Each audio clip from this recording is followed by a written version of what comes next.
রান্নাটা হতে হবে বেশি করে ঝাল। কুমড়ো পাতা দিয়ে আজই করব বোয়াল। কুমড়ো পাতা দিয়ে বোয়াল আমার মায়ের হাতে প্রথম খাওয়া। প্রথমে মাছটি কেটে ভালো করে ধুয়ে কালো সর্ষে এবং শুকনো লঙ্কাটা বেটে নেব। তারপর কুমড়ো পাতাগুলো কেটে নিয়ে বেছে নেব।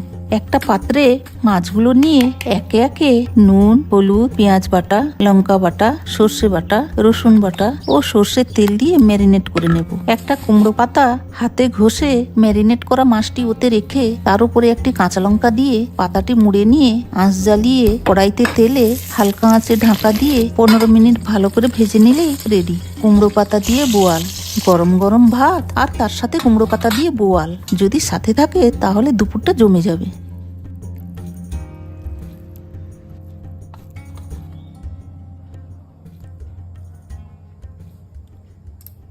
দারুণ।